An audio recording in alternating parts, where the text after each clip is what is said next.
আসলে এরকম একটা অনুষ্ঠানের পরে দুরকম অনুভূতি হয়।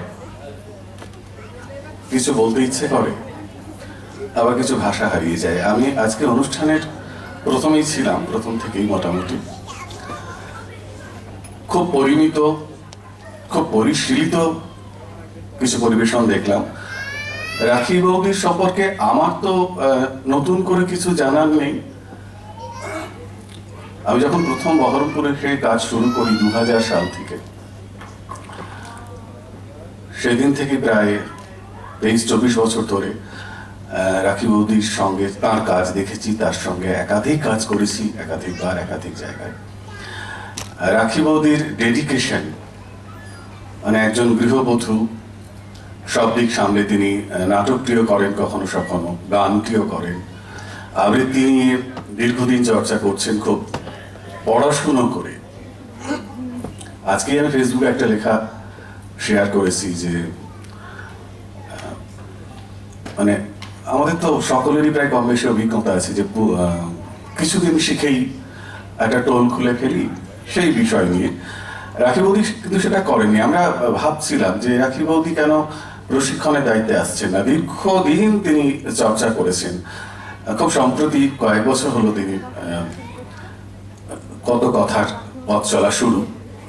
তার মধ্যে এতগুলো ছেলে মেয়ে এত যত্ন নিয়ে তার কাছে তৈরি হচ্ছে। আজকে তাদের প্রত্যেকের পরিবেশনের মধ্যে যে শিক্ষার ছাপ, পরিশীলনের ছাপ ছিল, সেটা সত্যি প্রশংসনীয়। এবং আমি আশা করব কত কথা যারা সদস্য এবং অভিভাবক বৃন্দ রয়েছেন তারা এই ধারাটি শুধু বজায় রাখবেন না, এর গুণগত মান ক্রমশ বাড়িয়ে নিয়ে যেতে সেটি রাখি বৌদির কাজ তিনি করবেন আমরা জানি। কিন্তু যাদের জন্য করা এবং যাদের ছেলে মেয়েদের জন্য করা, তাদের পূর্ণ সহযোগিতা না পেলে, আমিও বহু বছর ধরে প্রশিক্ষকতা করছি, তারা না চাইলে কোনোভাবেই সেটা সম্ভব হয় না। আশা করি এরকম একটা সফল অনুষ্ঠান যে সংস্থা উপহার দিতে পারে, তার কর্ণধারের দিকে সহযোগিতার হাত বাড়িয়ে দিতে কারোরই কার্পণ্য হবে না।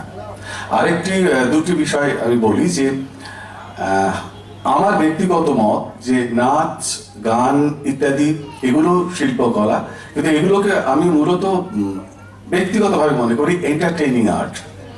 কিন্তু আবৃত্তি শুধু এন্টারটেইনিং আর্ট না, আবৃত্তি কিন্তু মেধার চর্চা করে। নাচ গান করতে কি মেধা লাগে না? যারা সেই জায়গায় পৌঁছন তারা মেধাবী না হলে নিশ্চয়ই সেই জায়গায় পৌঁছতেন না। আমি বলতে চাইছি আবৃত্তি সাহিত্য নির্ভর শিল্প মূলত।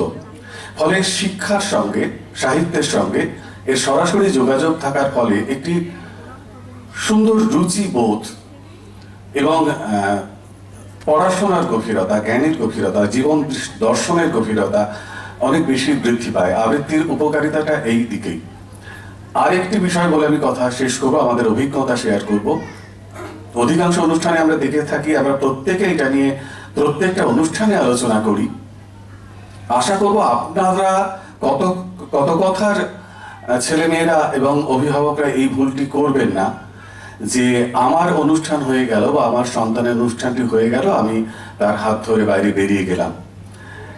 তার কারণ হচ্ছে দুটি। একটা হচ্ছে যে কাউকে তো শেষ অনুষ্ঠানটা করতে হবে। যে প্রথমে অনুষ্ঠান করলো, যে মাঝখানে অনুষ্ঠান করলো, যে শেষে অনুষ্ঠান করবে, এরা প্রত্যেকেই কিন্তু প্রচন্ড পরিশ্রম করেছে, প্রত্যেকের মধ্যেই মেধার প্রকাশ রয়েছে।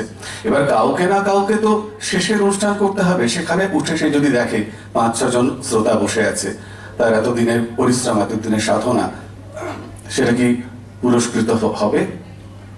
নিজেকে ভাববেন যে শেষ মুহূর্তটাতে তো কখনো আমিও থাকবো। কাজে এই যে চল হয়ে রয়েছে এটাকে যেন আমরা ভাঙতে পারি। আর আরো যে কারণে থাকা উচিত, যে সতীর্থের পাশে থাকাই শুধু নয়, এই অনুষ্ঠানের মঞ্চটাও একটা শেখার জায়গা। ওই যে 4 দেয়ালের মধ্যে ক্লাসরুমে বসে আমরা যেটা শিখছি, সেখানেই শিক্ষা সম্পূর্ণ হয় না। আমরা গুরুজনদের কাছে শুনেছি, আমাদের যারা গুরু তাদের কাছে শুনেছি যে যত না অনুষ্ঠান করতে হয় তার থেকে অনেক বেশি অনুষ্ঠান শুনতে হয়।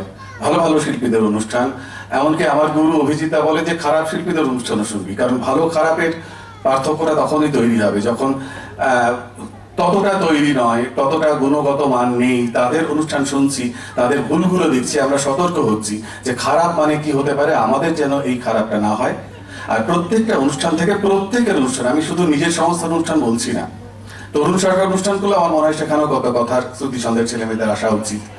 কারণ প্রত্যেকের অনুষ্ঠান থেকে কিছু না কিছু অভিনবত্ব আমরা পাই, কিছু না কিছু শেখার থাকে, ভালো শেখার থাকে, ভালোগুলো তো নেবই, মন্দ শেখার থাকে, সেখান থেকে সতর্ক হব। এই যদি এই বিষয়টা আমরা বজায় রাখতে পারি, তাহলে এই যে আয়োজন আর এই যে বছরভর আমাদের পরিশ্রম, আমরা যারা প্রশিক্ষকতা করি, তখনই সার্থকতা পাবে। একজন শিক্ষকের পরিচয় কিন্তু তার ছাত্রছাত্রীরা, যখন তারা সফল